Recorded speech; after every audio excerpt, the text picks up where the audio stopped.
I was so addicted to the news, and the news were only bad news. It was like, okay, so this is how many people died in these countries. And it was like depressing. And it was affecting my mental health. It was crazy. And I needed a way out of that. So I was just trying to make my circle of friends and family laugh by making funny videos because we couldn't meet. And I would just send them random funny videos of me at home. And then they were like, you need to post this shit online. Like, more people need to see this. It started going viral from there because people needed something positive during such a depressing time. It's so true. And that's how everything started. It laughed in COVID. It was very random though. Yeah. It was never intentionally, it was never my intention to turn this into a job. I'm Farah Shammas. Welcome to Hotel Talk. We hope you enjoy listening to this friendly conversation between people connected by real life in hotels. Welcome, everyone. Woo! I'm so excited for this episode. My We've goodness. been trying to make this happen for how long? Over a year now? Over a year. And it's over just between your dates, my dates, Yeah. traveling, work. It's been Kids. crazy. So, ladies and gentlemen, I am joined by none other than Dragomir. Thank you so much. Who is quite a big influencer here in Cyprus. We're very proud of her. The whole of Cyprus is proud of you and everything you've done. Thank you. And you just make us laugh every day, and we're so grateful for that. That's my goal. So I'm glad I'm doing that. And you're real. Like you know, so many people can identify with you. Yeah, apparently I didn't know that. It was just me expressing whatever I was going through, and then all of these Everyone people else were is like, finally. we're going through the same thing, and I'm like, oh shit. Yeah. We can swear on this, right? We can. This is I rarely do, but just in case. I know. Don't worry. Okay, right. We're going to start at the beginning. Yeah. Farah. Oh, crap. So Dragomir. Your name. Tell us your name. My ID name. My legal name is Panayota Haralambous. So where did your the most Cypriot common name in Cyprus? Well, Panayota is from my grandmother, obviously, very traditional, and Haralambous is like my dad's surname. Dragomir is my mom's surname because she's Romanian. She's not Cypriot, right? So when we first discovered Facebook back in 2007, I didn't want to put my real information in. So it was just Panayota Dragomir. And then a friend of mine changed it to Pan. And then it just stayed. And it was easier because back at school, there was another Panayota with a different surname. But people were confused. So she made it Penny and then I was Pan so people could differentiate. Yes. And then when I was studying the British, couldn't really say Panayota. No. So I kept Pan at university. And then, Panagiota. Yes, it's so funny. When graduations in the UK, hilarious with all of our Greek friends. Panagiota Charalambous. Becomes worse. I had one friend, Charis Charalambous. Yes. At the graduation. Brilliant. Brilliant. You've got to love it. Thank you. All right. So tell us then about you. Tell us where. Yeah. So we already know your mom's Romanian, your dad's Cypriot. You grew up in Nicosia. Tell us from the beginning. Well, I grew up in a very traditionally Cypriot family, with the yayades and the bapu and the tias and the cousins. It's a blended. It is, but the Cypriot genes are very strong. And the traditions and everything. So I was basically raised in a very traditional Cypriot home. With a foreign mom, but they turned her Cypriot. Don't worry about that. She's more Cypriot than Cypriots. Like my mom, the way she thinks, the way she talks is from the accent, you can tell that she's not fully Cypriot, but the way she thinks and acts, you're like, something's happening. Yeah. So, and I attended a private English school growing up since I was 5. English school, wasn't it? No, it was the grammar school, but it was a private English school. Hence the accent sometimes because people think that I'm British because I can. Well, it's very good. No, not everybody who goes to English school fake it till you make it, darling. Yeah, darling. So I was just London, darling. Yeah, I don't know where it's from. People are like, oh, it's London. I'm like, is it? I don't know how the accent is over there, but and I went to the grammar school and then I went to study media and communication in Leicester. And I hated the UK. Sorry. That's all right. I love the people, hate the country because of the weather. Because I think everyone, the UK has got so much to offer, but the weather is, when you're raised dismal. at little desert island like Cyprus where everyone knows everyone, and like the people are warm, the weather is warm, everything is nice. When you go to the UK, where it's just they only have one type of weather, like it's just gray. Yeah. That's it. Gray It's and either drizzle. raining a lot or raining a little bit. Yeah. And Like there's it's no the in between. drizzle. So I came back to Cyprus, and then I started working in different industries. So what industries did you start in? Well, I started with advertising. The good thing about my what I studied, media and communication covers a lot of stuff, right? So it had PR, it had photography, it had videography, it had journalism. There was advertising, marketing, like everything that has to do with media, even digital media at the time, which was very basic. We only had YouTube and Instagram and Facebook, really. And so it was a bit of all of the medias in one degree, let's say. So I explored advertising for a while. I really, really liked it. It's fun advertising. It is because you can work with all of these brands, and you're behind the cameras essentially. And then I turned to journalism. I had the big honor to work in a very very successful like journalism house, media house in Nicosia. I was there for 2 years, and then the Forex industry discovered me because I was really good with my writing skills. I always liked writing. So I was a content writer. It was boring as fuck, but the money was good. I'm not gonna lie. Well, in the Forex, and I got to learn a lot of things, like about the money and currencies and the economies and stuff like that, stocks and bonds and whatnot. And then COVID hit. And I was in a very depressing state when we were all locked at home, and I thought we were all going to die, and I didn't know what was happening. So but different people reacted differently. So why? Yeah. So I was a mess. Why are you then very much an extrovert? You need people. You get your energy. I was scared because I was so addicted to the news, and the news were only bad news. It was like, okay, so this is how many people died in these countries, and it was like depressing, and it was affecting my mental health. It was crazy, and I needed a way out of that. So I was just trying to make my circle of friends and family laugh by making funny videos because we couldn't meet. And I would just send them random funny videos of me at home. And then they were like, you need to post this shit online. Like, more people need to see this. And at the time I was using this Snapchat filter. So I was like, okay, no one's going to give a fuck. But it started going viral from there because people needed something positive during such a depressing time. It's so true. And that's how everything started. I've laughed in COVID. It was very random though. Yeah. It was never intentionally, it was never my intention to turn this into a job. But people needed more and more. And as COVID was, going by, leaving us, well, it hasn't left officially, but then my content started changing because it was inspired and growing with what I was going through. Yeah.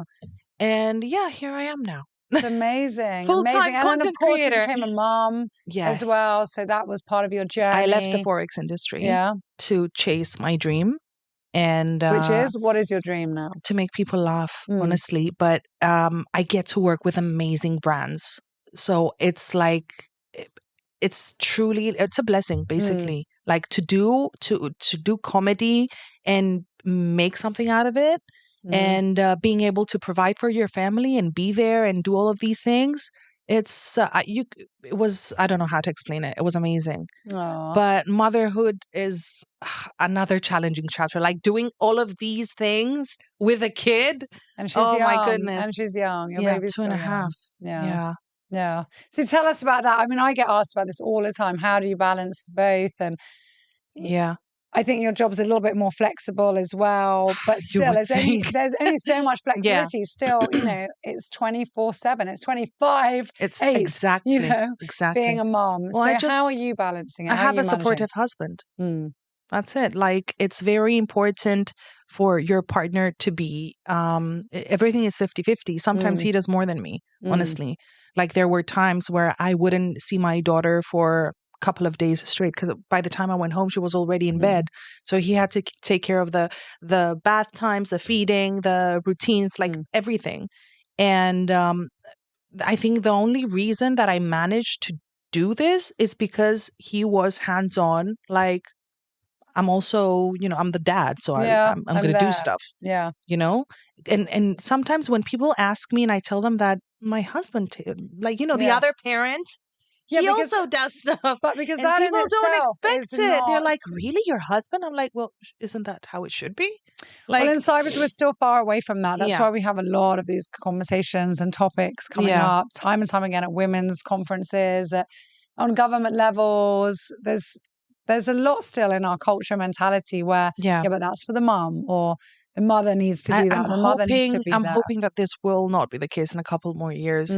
He's the reason I quit my job. He was the one who pushed me. He was like, you're not happy at what you're doing. And I was not even help. I can do more. That's, you see, I've even said it wrong now. And there's men that have come out and said, I'm not helping my wife. I'm doing my part. This is not helping to help cook a meal or bath a child. Alex was insulted when I would say this. Because everything started, like, opportunities started coming in when I was still pregnant. Like the TV show, the radio show, all these brands wanting to collaborate. And I was like, I'm pregnant. I don't know what kind of baby we might have, like the needs of a baby. It's my first kid, so I didn't want to mess it up. And he was like, you do realize the baby also has a dad, right? Like, he was insulted that I wasn't involving him in all of the things.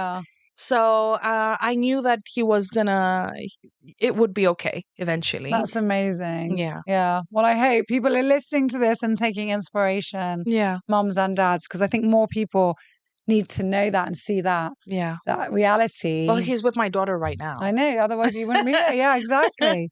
Exactly. So how have you coped with, I'll dive straight into the haters, because, it's very easy on social media to see the success, to see the numbers rising, the dopamine hits, the algorithms go up. But there are always people around that will be mean and nasty. I think always a minority, but they're still there, and it can hurt. It's a little bit hot in here. Yes, Farah. It's okay. We want to see those Summer is finally get the tattoos out. Yeah. So how have you coped with the negative? Honestly, the negative comments are not as many as the positive of course, comments. And I like to focus on the positive ones. But sometimes I try to understand the person behind the comment. Like, if it's an anonymous profile, you're like, come on, you cannot even publicly say something. It's too lame to even think about it. When it's someone that is not an anonymous profile, and I look into it a little bit, I'm like, okay, I'm trying to see the story behind it. Like, why is this person, like, this person must be very hurt to be able to say something so mean publicly. Like, it's embarrassing. So I feel sorry for them, for them to feel comfortable enough to, like, not just for me, but for, other people, like friends of mine or like colleagues or whatever. I'm like, you really felt that comfortable of saying that out loud? Like, shame on you, not me. So, but I think there's no really a secret. It's like, I've been working with myself. I know what I do. I know why I'm doing it. I have a very healthy, like, relationship with my partner, with my friends, with myself, with my family. So I don't really, ain't nobody got time for that, honestly. That's amazing. I know we had Urban Run in Denmark, stage name, let's say, Lars Peterson on here, who has hundreds of thousands of followers. And he was saying, you know what? He goes, I'm a man in my 50s. He's a grandfather as well. And he's like, and sometimes the comments hurt. And then he says, what if I was 15? Yeah. And he said, that's what shocks him. He said, but also, he said, I just have to that's what feel sorry That's for what them. I think sometimes. And then sometimes he's answered or been like, imagine, I'd love us, everyone who's said these negative things, to get around a table in a room. Say, right, come on, then say it. Yes, I bet you no one would say it. No one would say anything. It's just hiding, It's true. It's quite cowardly. And honestly, sometimes I get more upset when I see hate comments on other people's profiles. Me too, that maybe can't cope with it as well. Yes, exactly. And then I find myself defending, like, why are you saying that? There was actually this teenage boy who was like overweight, let's say. We don't know the history of this child. It was a kid. Like, we don't know if there are any health issues. We don't know if he might be fine and just a bit chubby, Yeah. And the hate comments from other kids, I was like, I was upset with the parents though. I'm like, how are you raising these kids? It's crazy. And then it's how a they whole different feel. conversation, but I'm trying to Yeah. I mean, I've said, I think educate Australia. my kid and other kids online, because the responsibility of posting content online, I feel responsible for everything I post online. So I have to think about the joke like 3, 4, 5 times to make sure that it's You're okay with that, and I'm it okay doesn't with offend that. people in the wrong way. Exactly, And exactly. Because yeah, comedy, it's tricky, yeah, and we're going through this trend of politically correct and politically incorrect and whatnot, and you don't know how to express yourself anymore. But there's always a way to express yourself and still be funny without being insulting. Yeah, absolutely. I think Australia did a great thing by banning social media before 16, and I'm trying to do Did that with they my though? kids. I mean, is that I don't know how much they easy is can. that? I don't know how because people can lie and people, but at least you set a benchmark. Yeah. And then, if someone bends the rules or breaks them, it's, but you've got that. But look, I'm not sure how that works. I How let do you my do it? kids post on like my TikTok. I said, yeah, you guys can make a video. And they did. They took my phone away and they, yours is a bit younger, but there's these Tosca pens, all the kids are on about. So they're basically like paint in a pen. Okay. So more than a felt tip. It's like as if you're painting with a paintbrush, but it's in a pen. And they're expensive and it's all the rage. And so they'd got their set. So they did a little Tosca pen video. And I was quite impressed for quite the young children they were. I think Leon was 8 at the time, Yasmina 10. First time playing around with a video, editing, putting on music, and having a hand draw. Yeah. I don't know, some animal or I don't know what it was. And they showed it to me. I said, guys, well done. And they posted it on my profile. And about a week later, Yasmina said, oh, let me just check. And she goes, oh, wow. And I don't have a lot of people on TikTok at all. And she was like, I don't know how many comments it was. And so from her saying that, I grabbed the phone. I said, okay, we'll look at it later. I don't know why instinctually. And then later on, I looked at it and I cannot tell you. It was like, I'll swear now, who the fuck do you think you are? You're shit at drawing. Dude, you should rip up everything you've ever done. What? The worst drawing I've ever seen. Like horrible comments from my 8-year-old drawing. Yeah. And then why there were so many comments, because people then did jump in and say, who are you to say that? He's just a boy. Keep on trying. And so there was loads of people defending. Yeah. And I'm like, from a small account that could very easily have been Do you just still have that video up?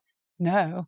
Actually, did I keep? I can't remember, but I deleted all the comments. Okay. Yeah, so my kids won't see them. So I just deleted them. I didn't even answer the people. Delete. But I screenshotted them before I deleted it because I use it sometimes as an example on my keynote talks about how we can cope. That's so sad, though. But for me, that drawing over kids drawing. You know what? For me, I was quite grateful for that experience because it was just a reminder of how protective we have to be for our children and how we have to bring them up already.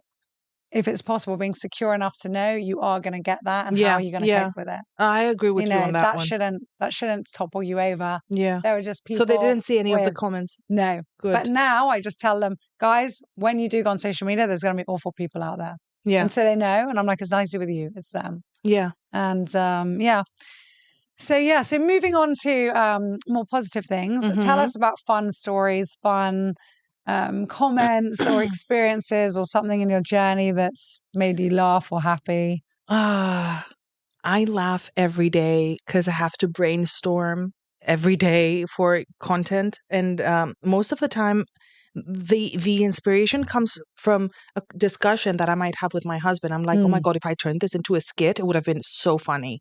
Yeah. So I get inspired by different moments, talking with people. Sometimes when I don't feel inspired, I just hang out with random friends and I'm like, okay, let's just start chatting and it's going to come to me eventually. And now something specific, I can't think of something specific because there's so many bloopers, like when I mess up. And I'm usually the one who makes other people laugh, even if I'm not filming. So I don't know. I just, funny is from morning till night. I will say something stupid and make someone laugh, and something's gonna happen. So have but you I always can't been the joker pinpoint of your friend group yeah. then? Yeah. Oh, it's like a coping mechanism, I think. Whenever I feel uncomfortable, I will make a joke. Yeah. If someone is very stiff and a very dry person, I'll try to get them to laugh so I can feel more relaxed. Yeah. You know? Yeah. Did that come from your parents? Is one of them like that? Did something happen when you were I think it's young? my dad.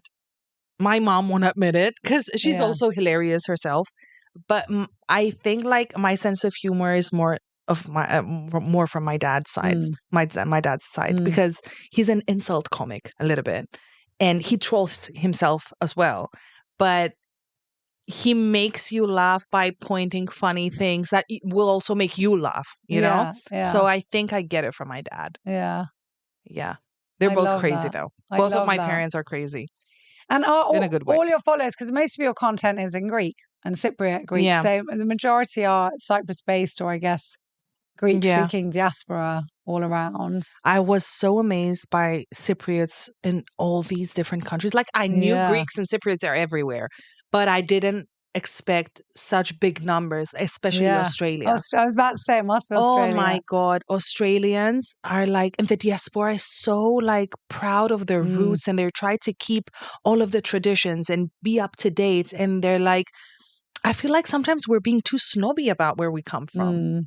Cyprus, it's a little island. That's never mind. But the diaspora is like, we're from Cyprus. It's this awesome island that we have never visited, but we know we're from there. You know, they're so proud for their roots and everything. And it was really inspiring to see. And I've had people telling me, yeah, you have fans in the UK. Or I'm like, αλήθεια πήγαινε στο UK το βίντεο. Like I can see the stats, but I'm like, okay, how many Cypriots? Many Cypriots. And it affected the way I'm creating the content a little bit, because now I know that there are people there, and there. So I try to make jokes that they will relate to even more. You know? So the Cypriot... I like the one you did with the difference of the English mom and the Cypriot mom in the kitchen, and do you want this, darling? Oh, lovely. And then but it's also I like to play with stereotypes. So we obviously not all Cypriots are like that, of course or not all Brits are like that. But comedy is somewhere in the middle, right? So when you take a stereotype and you just add a little spice and sprinkles on it, it makes it funnier. So that's what I'm trying to do. And people relate because like my yaya was like that, you know? I'm not like that. Whole different generation. But my yaya and her mom were like tough, you know? So it's really nice. I like it. It's fun. You obviously love what you do. So tell us more. You're doing presenting now.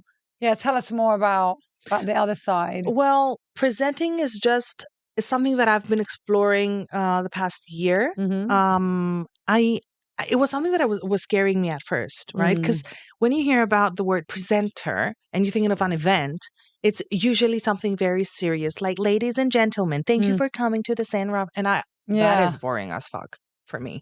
So people wanted me to do what I do online, the funny, all that shit. They wanted me to do it at presentations, at events. So I saw it as a little stand-up opportunity, because I'm really into stand-up, but I still don't have like the courage to do it. So I get to do a little bit during presentations. Yeah, we spoke about that the last time, but and I'm it just sure comes to me, and I absolutely love it. So I want to get more presentations done, because it's something that I want to explore, and it's a nice challenge. TV is totally different. Obviously, I'm a co-host at the Louise Night Show, which is a whole different thing. But presentations are not so frequent in my schedule. For now, it's just I have very strong collaborations with I love all of the brands that I'm collaborating with. We've been together for a couple of years now, and they trust me completely when it comes to content creation. I have full flexibility to suggest and create content that they will benefit from. It's not just for me, obviously. Because they're the ones paying, so they need to benefit from it. And it's such a blessing to be able to collaborate with different industries. Like we have clothing industries and then makeup and then skincare. And I talk to like over 20 people, different people every day. And it's inspiring. It's exhausting, but I love it. Yeah. If that makes sense. Yeah, absolutely. But I absolutely love it because it's like, it's acting. I get to act, which I love. I get to direct. I have an assistant now helping me with the editing, but we also edit together. I've been doing it by myself all this time. And then I get to be the director and the marketing department and the accounting department. So I'm like my own little business in just 2 people now. Yeah. And but that's the whole thing of it. And and it's not sound like a control freak, but you're in control. No, I am a control freak. Don't get me wrong. I like being in charge of everything because I have a vision and I can't explain how I want it. So I need to bring it to life somehow. So I really, really like it. Oh, it's so nice. So where do you see yourself in 5 years or 10 years? Is there like a direct road and goal, or are you like rolling with the punches and like, this is so exciting and let's see what doors open? I do have dreams. I do have things I want to do. I should have brought wine here. I said that, but okay, we'll have these a wine paper later. straws. Look at these. Well, honestly, stand-up would be something that I would want to give it a shot, honestly. And I've talked to Peter Cypriot Smurf. Yes, I know. I love Peter. He's amazing. And I love his content, and he's such a lovely guy. And we've become really close friends. We talk like almost every other day. Yeah, and Peter was on Hotel Talk. Yeah, and we had a laugh, and I knew Peter's dad really well. That makes me feel old. But he was a good friend. But he's been pushing me, so he was like, when you do stand I up, was there. He was like, come on. And whenever I say something funny to him, he's like, this could be in your stand up. Like anything I say, Peter will be like, this. But you could do that. You could do like an opening. Let's arrange it at the hotel. Like he could do he'll do the main, and then you can do like the intro. So it doesn't have to be a full skit. Like but you know what the thing? I'm freestyling everything. I cannot remember lines, but it's not about remembering lines. I don't know where to start. Yeah, but that's the whole thing. So I always have this as well in my talk. So I give loads of keynotes, and then I've read books about speeches and how to do it, and different speakers when I'm at events talk about it and what they're doing. And there's this very famous quote, like there's no perfect speech. Perfect speech is not written, it's rewritten. Yeah, but I'm also like, yeah, but who does that? Like, so really what most speakers do, and I'm not criticizing, that's how it works, is they pretty much memorize text that they've written. Yeah, I thought that's how it is. And then they go out and they do it, and it's nearly word for word, and they get really good at it, and they might tweak it a bit, but that's it. For me, first of all, I'm like, oh my goodness, I can't imagine giving the same talk in like different countries, or I'd be so bored. So I have like different ones. Most of the time I rewrite them according to the audience. Secondly, that's what I found difficult in the TED Talk. It was so bright, the lights, and the audience was so dark. I couldn't gauge them. Yeah. And so I prefer seeing who I'm talking to. Yeah, and if they smile at something, if they nod at something more, if they clap at something, then I'm like, right, I go with that. Yeah. And I think it's the same thing in comedy. Yeah, but so you might have you might have the order a bit, but you'll roll with it, and then maybe your head will go on something else, and and that's what makes it good and exciting. I don't know. I feel like the audience, when attending like a comedy show, they expect to laugh. So they do have expectations. Of course they expect to laugh, but that's something you shouldn't worry about.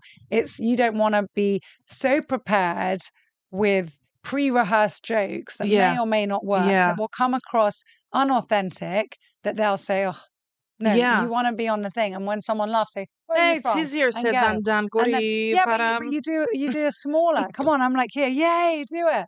You do a smaller skit and then go. You know what? I've been wanting to do funny videos since 2012, right? When I finished school and YouTube was like the big thing. And I didn't have the courage because I was very like, I had anxiety. I was very like, my complexes, I was muy complex for stupid reasons. Looking back at it, it was stupid. Yeah, but okay, when we're young, anyway, and younger. I remember I was sitting like at university in my room and I was writing notes, like topics I could talk on my YouTube channel and whatnot. And I was not ready to do it until 10 years later. That's okay. In 2020. And then and now it's a very similar feeling. I know that I really want to do something, but I feel like I'm not ready yet. Which is also fine. So yeah, but when is the time? COVID No, it will happen I have to like find a way to like, because it's familiar now. I know that let yourself go and go with the flow and things will eventually work out. Yeah. But I just can't yet. But yeah, but look at what you did. Look at that video you did where you went with your robe and you took off your robe and you stood there and you focused in, and you know, the body positivity one. Every woman has cellulite. Every woman has moles. Every woman has. If you would have told me like 5 years ago that I would make a video of me being like in lingerie, and I'm even bigger now because I had a kid. Like 5 years ago, I was fine. Okay, I was like not skinny. I was never skinny. But you know, I've always had my curves, but I wasn't this big. I would have never believed it. But you see, that comes with maturity. Like, this is who I am. I still don't know how. You know, this honestly, is who I am now. I'm so proud of that video. It wasn't easy for me to film. I'm sure. And it was. But it was amazing, I was a bit and you know what? It gave so much, I think, to so many, and it's so memorable. And I think it just goes to show it's that inspiration. Like, if you can do it, I can do it. Anyone can do it. We can do it. I was just fed up, honestly, with the beauty standards. It's exhausting. It is. It's exhausting. Like, you need to be happy in your body, right? But if you want to change a couple of things, then it means you don't love yourself. Like, you want to be healthier, but what, are you trying to be skinny? You don't love yourself. Like, there's no way you can't win. You'll be criticized for everything. And I've been telling this in every podcast when we're talking about body positivity. Loving yourself does not necessarily mean that you cannot change yourself. Absolutely, or that you can't strive I didn't love myself before. Whatever, healthier, before fitter. My kid, I did not love myself as much as I'm loving myself now. And I'm bigger. That doesn't mean that I don't want to go to a healthier, physique. But that doesn't mean that I'm going to bully myself. But also because you realize the miracle of your body. Like, my body created this angel here. And some women are blessed enough to like get rid of the baby weight, not even gain baby weight. I don't know how it's possible. Some are like 7 kilos. Yeah. What sorcery is this? Oh my goodness. One of my friends, his wife recently had twins. And I think she has a 6-pack now or something. No, when I saw she hadn't put on any weight and the baby were 40, not even 40 days. And I said, I only gained 12 or something. I was like, what? With twins? And they were born nearly like 3.5 kilos each. Yeah. It's like, no way. So everybody's different, you know? Exactly. But it's a very sensitive topic for me because I'm a person who did change a couple of things. Like, I got the double chin surgery thingy done. I did my blepharoplasty done. So I have been making little changes on myself to make you feel better, and there's nothing wrong with that. Yeah, but people will go back. So you don't love yourself the way you are. So you're telling me that I should love myself while you're doing all of these changes and stuff. And I'm like, I think people are just looking. That's what you get away from it. Yeah, it's stupid. Like, why can't just people be happy? That's the main point. And happy for others. Yes, but they can't. And people are, very critical, very jealous. Talking about people's appearances, not just weight. Like, it's too lame and boring in 2025. I mean, just let people live. We survived like the financial crisis 2013, right? Like the COVID, all of these wars happening, like. And so much diseases, shit that's going on, social media crises. Just let people live. That's all I'm saying. Yeah. I got all passionate now. Oh, but because it's a sensitive topic and it pisses me off. But a lot of your content does sum up that. Like, live and let live. Just be happy. And if you don't like something or someone, don't follow, don't associate. Just let them. move on. It's literally, for the people watching, if you don't like a video that pops up on social media, if you keep it pressed, not interested, an option will pop up. So you just click on that or block them and you'll never see them again. Yeah. And it's that simple. And that's okay. And also imagine how boring the world would be if we all liked everyone. Yeah. Oh my goodness, we all hate everyone. But, I always say that for me, I don't expect everybody to like me. I don't want everyone to like me. Yeah. Like, I don't want to like everyone in the world, but I'm okay with it. I don't have to hate them. I just exactly. Not my cup of tea, no biggie, and then just move on. And I think that's okay. It should be. Yeah. Yeah. There's this, Farah? I forgot. It's about... You'll remember in a bit. Yeah, probably. It's about the whole body positivity thing. It's I think that there's a lot on it now. When you're creating funny content, it's like people have already put a label on you. If you're funny, you cannot be sexy. Yeah. If you're a mom, you're either like a very sexy mom or a hot mess mom. Yeah. There's no in between. Like people decide that they will put labels on you, and those labels do not reflect. But I think that is a bit social media, and that's a bit, for years, the whole thing about, branding yourself and, creating your whole personal brand image is you find your niche. And this was going on for years on social media. You've got to choose on one, and also you've got to choose one thing, one genre, and that was always my thing. I don't agree with that though. Well, I don't. And my social media has only really started growing since I said, well, screw that. Yeah, exactly. That's not me. It can be more than one thing. I'm into 100 things. Yeah. I'm a mum. Even my style, my friends laugh. 1 minute I'll be in like ripped jeans with a crop top, whatever, yoga stuff. And then I'm in my serious business things and I'm at gala dinner. And I'll be grunge look. I'll be like a Barbie. Yeah. And I love that. And I love changing. And so I don't have one thing. I'm, businesswoman. I'm a mum at home with, the messy bun and the yoga pants. Yeah, exactly. Yeah. And I had people come and find me, especially when I was doing my vegan channel on Facebook, Cook Vegan, which had thousands of people, especially in Limassol, following every day for recipes and in COVID. And then I was stopped in the street once and said, oh, you look really nice with makeup on. Why would you ever go live with no makeup on? Like, why do you do that? Someone said that to you? Yeah. And to be honest, I was a bit, at the time, I didn't even, not offended, but I didn't even know how to answer. I was like, am I really going to validate this with an answer? And then I just had to laugh. And I think I did a post on it afterwards. I was like, all right, guys, see, this is what I really look like at home. I've got breast milk spread all over the place, chocolate crap coming down here. You can see my breastfeeding bra, my top was ripped. I was like, this is how I wake up in the morning and I'm making breakfast. So this is what I look like. And you will see me later with makeup on and you'll see me out. But you're in my home. I think that's the most relatable thing.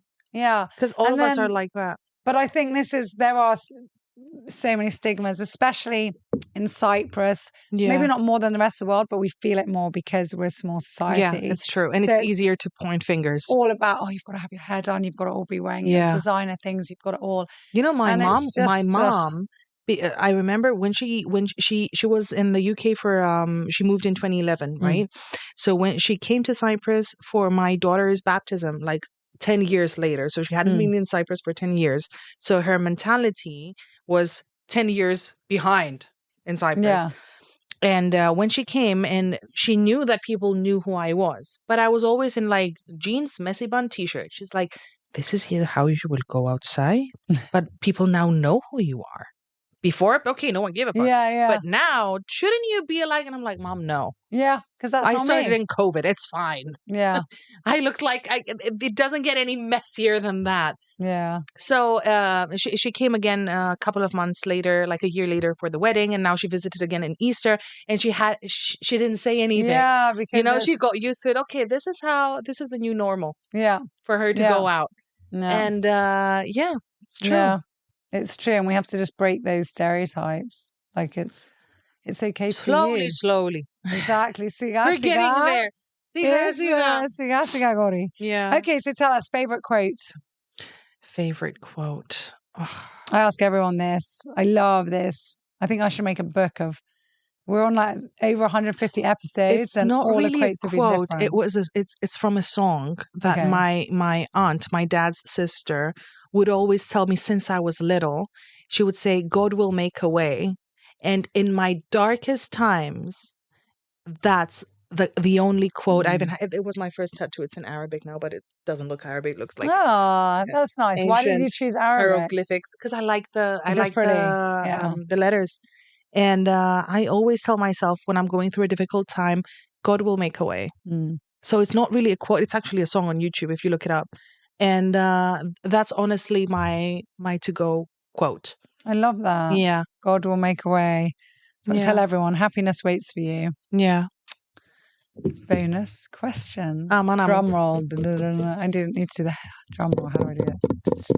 Just one, right? Yes, you can take more. I'm having too much fun. I don't want this to end. You know what? That's what that is. One. That is funny. Do I get to read it or do you have to read it? I'll read it. Why not? Valis did, I don't know how many, 3. He was like, I want to do more. So funny. What? Mary, he's actually in the room. I'm like, that's so, fun but easy. So this is from my PA. He's amazing. Thank you, Mary. What's your favorite pizza topping? Pepperoni pizza all the way. Oh my goodness. Pan, we're going to work on it's always your plant-based options. It's always like cheese, pepperoni, and sweet corn. Okay, right. What do you put on the pizza? Don't say pineapple. I'm going to walk right out that door. You put pineapple on your pizza? When I was younger. I should have told me this before. I don't eat pizza. Excuse me? I don't eat pizza. Because I'm vegan. I don't like vegan cheese. Cancel there you go. Show. Cancel the show. That's it. We're out. We're not friends anymore. Why don't you eat pizza? Because I used to always have pizza with no cheese. So I've never eaten cheese in my life. And when I was a kid, I grew up. Had cheese I just don't like it. I never. I have a any reaction. kind of cheese. Any. So as a kid growing up, so this is getting worse and worse. It was a joke. Like with all my friends, all the family, everyone would like always laugh. We'd go for pizzas, but you don't have no. So I just have no cheese on a pizza. And it was like dough? It was like dough, the tomato base. Okay. And then... Very interesting. I've never met anyone who doesn't like cheese. Yeah, it is. I know like lactose weird. Intolerant, but there are other types of cheeses for that. Yeah, no, I can't even do vegan cheese. Even I feel so bad. I've had it a few times when I've gone to people's houses. They're like, oh, we made you a vegan dish specially, and then it will have vegan cheese on it. And I feel so embarrassed, but I just can't do it. I can't seem to smell it. Okay. And then after I had Yasmina, my first child, I've already had some psoriasis, but it got worse and really bad actually. And my dad has that. Well, you shouldn't eat nightshade when that's tomatoes.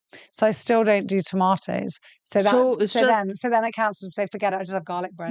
So you seriously? Because if I go like, oh, can I have a pizza with what? But I don't want tomato base and I don't eat cheese. Then it's like bread. Yeah, bread. So I eat bread though. I'm not gluten free. But yeah. If you were like, I'm also gluten free. I don't even eat. Oh my goodness. No, I'm not. But yes. Yeah, so and you don't drink coffee.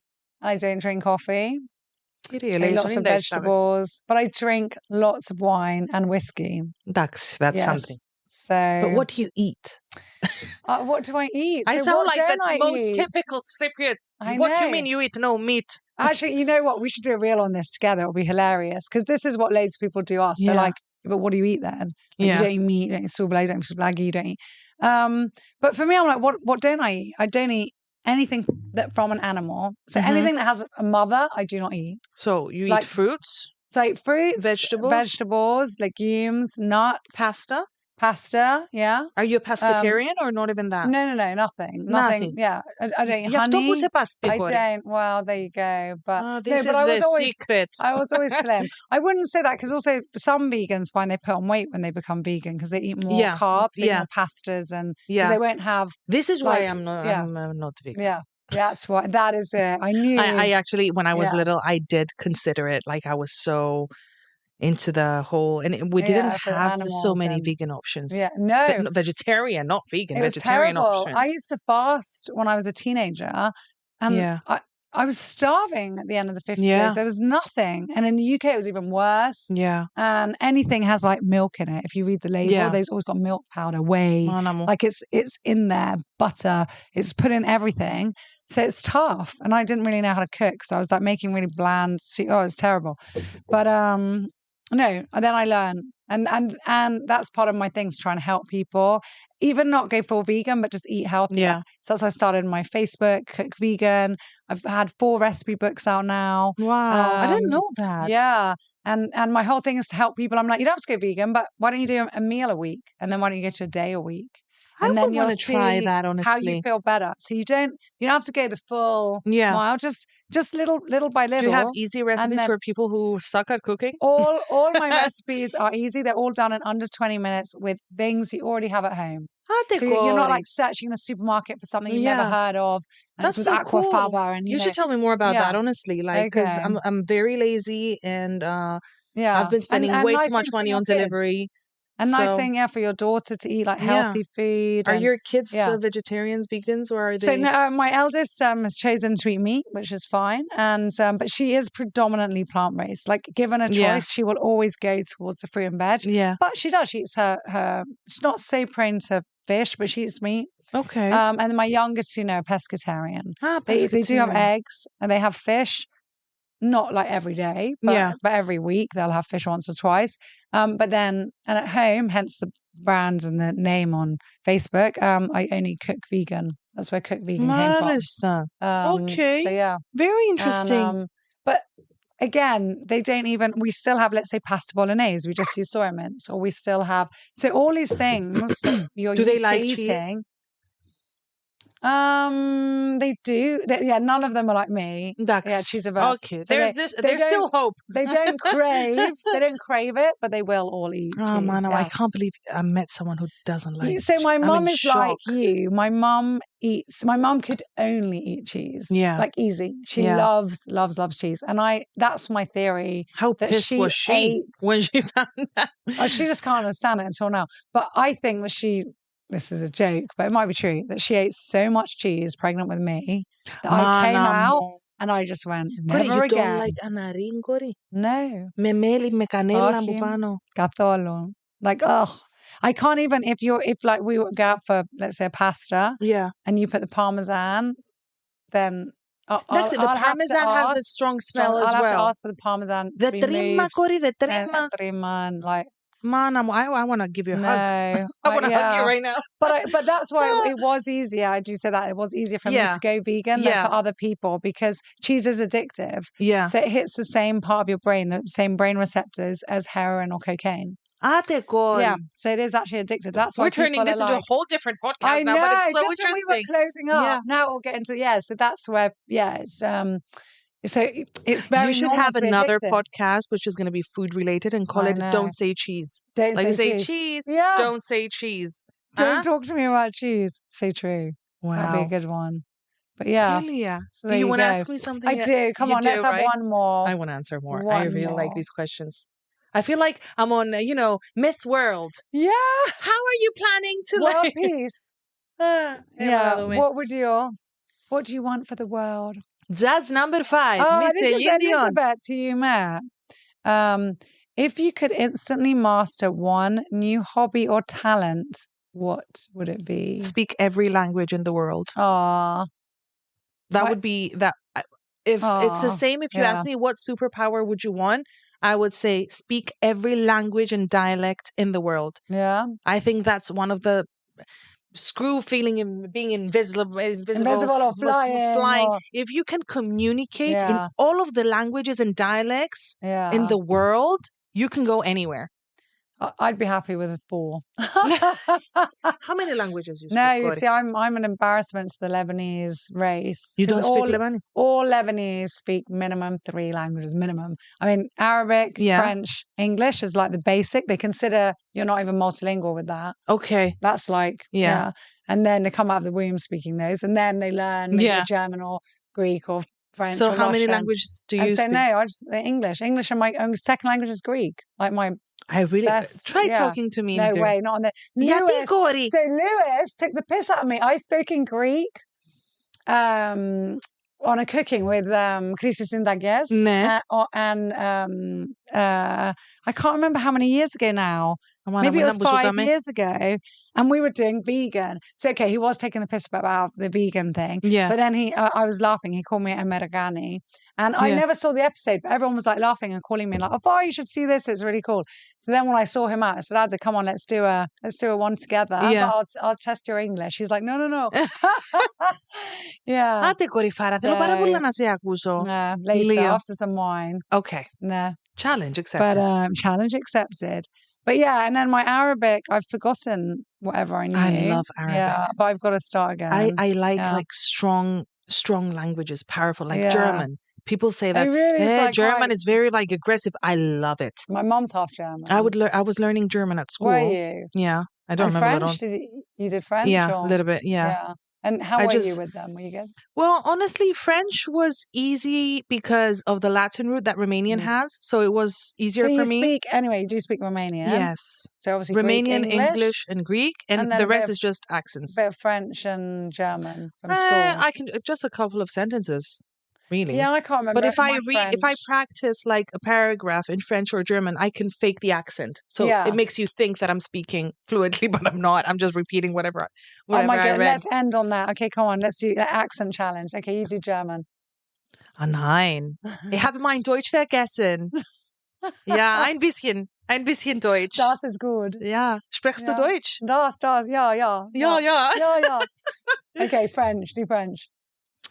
So before I say anything, I say the exact same thing, but in French. Okay. So, je parle un peu de français, mais j'oublie mon français. Je suis très fatiguée aujourd'hui. So that's all I know. It's like I've been learning French at school. I forgot my French, but I'm too tired right now. Yeah. If you know how to say I'm too tired, then you're done. You don't need to know anything. Like in Spanish, yo estoy muy cansada. And that's all I do because I'm too tired to talk more. Or just cheers. I always laugh. My mom was married for 25 years to my dad. And in 25 years, the only thing she learned to say in Arabic was coffee without sugar. Like she was like, "Akwi bala sukkar," and I was like, "Ma, 25 years, like you didn't learn more." She's like, "That's all I ever needed to communicate to people." Yeah, honestly, like, but it's my true. Like, I'm obsessed with Spanish. For me, Spanish is the most beautiful language in the world. Can you do the Russian accent? Of course, the Russian is its favorite. It's very helpful in Cyprus. If you speak the Russian accent, you can go anywhere. You can do anything. You can do anything. I love it. I absolutely love it. Oh, Pan, it's been amazing. I'm going to let you go to your baby who's waiting for you. And thank you we're going to meet for dinner later in Golden Monkey. I'm so excited because you've told me like everything about that restaurant. Yeah. And I did not eat anything today. Yeah. Very good. Today I did not eat anything. Imagine, this is like Greek in English. Can you imagine? I'll be like, surprise, we're just having vegan food tonight. Do not pull that shit on me. No, I need extra cheese. And then we'll be like, don't worry, we'll order you your prawns and your chicken and your fish. I'm so excited that we finally got to do this. I know, me too. It was ridiculous. We live like an hour away, Joe. We couldn't find one day in the whole year. Yeah, we'll do that, and then we'll cancel, and actually sorry, and it was crazy. Yeah. But we managed. Δεν έχουμε νηπόθεση. Αλλά έκαναμε τα τελικά. Ναι, τελικά. Καταλάβεις τα ούλα, κόρη Φάρα. Και περιπέζεις μας. I'm okay. Yeah. I'm okay, but it's the... Yeah, definitely. I'm ready for my vegan dinner now. Lewis, I'm waiting for you. Amana mului gadishi su. We're doing one with you. We're checking out your English. All right, Adam. Thank you all so much for tuning in. Pan, you're amazing. I love you. I love you too. Ada panayoda. Ada panafana. No cheese. Extra vegetable. We'll do a hug. Thank you for listening, and don't forget to hit that subscribe button because it helps us more than you may realize. If you are planning on coming to visit us at St. Raphael Resort and Marina, feel free to email our reservations team quoting Hotel Talk and receive an exclusive offer just for you. We look forward to seeing you soon, hearing your feedback about our show, and producing many, many more interesting episodes just for you, our listener, and our valued guest in mind. Thank you so much, and take care.